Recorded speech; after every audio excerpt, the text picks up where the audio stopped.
Class. My name is Rebecca, and today I'll be talking about a culture that I strongly can identify myself with, and it's India and its modern astrology. Now, I'll be talking about the Vedic astrology. So now, what does the Vedic astrology tells you? Vedic astrology considers of the 27 constellations consisting of the 12 zodiac signs, 9 planets, the 12 houses, with each house and planet representing a certain aspect of our lives.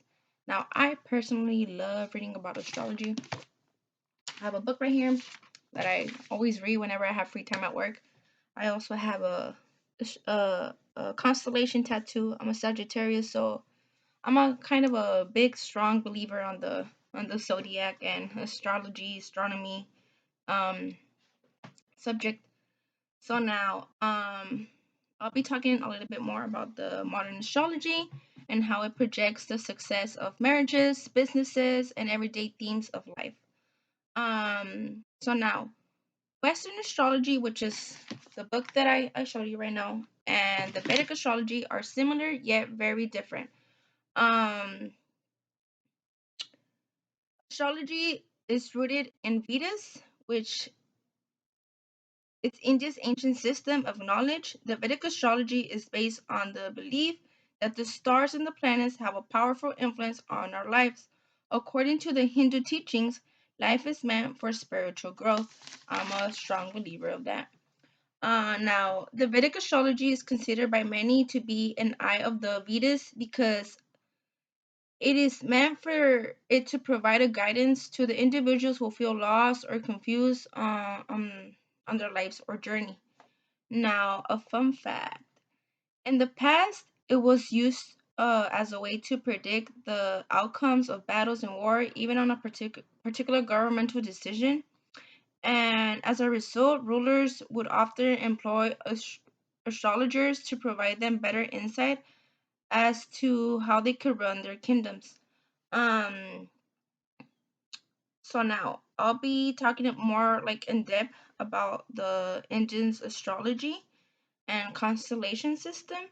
So now, about 2,000 years ago, both Western and Vedic astrology followed the planets along this ecliptic path to create horoscopes and making, um,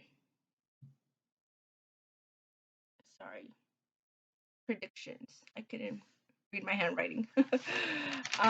And now I'll be talking about five main um, sources that the Vedic follows, and it's based on destiny versus free will.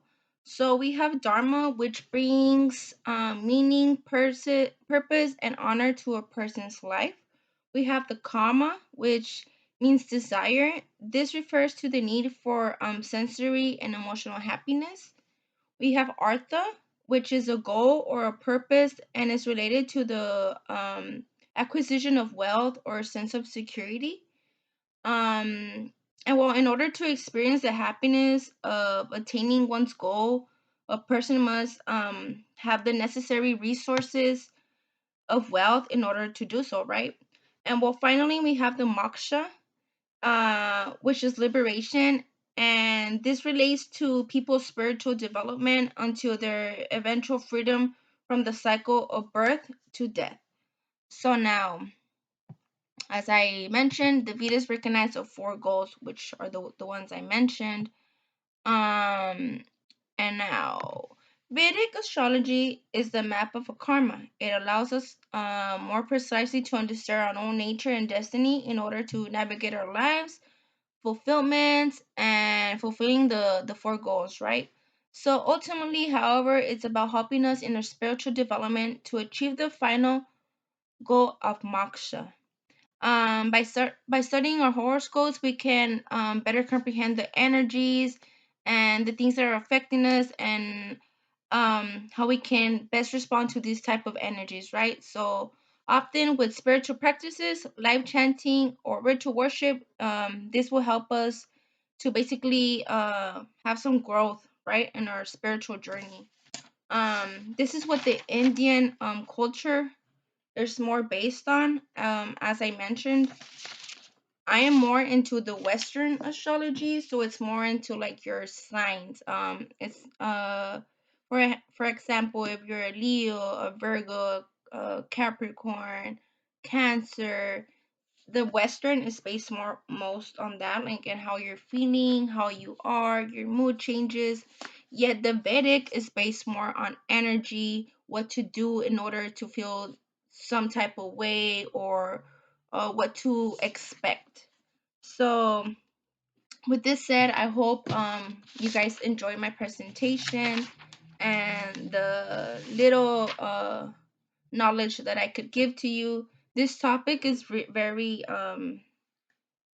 it has a lot of details in it. As I mentioned, like the houses, the zodiac signs, the planets.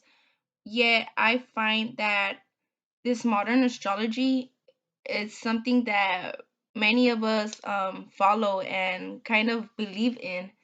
So yeah, with that said, I hope you guys enjoyed the video, and I have been enjoying your videos as well. So hope you guys have a good day. Thank you.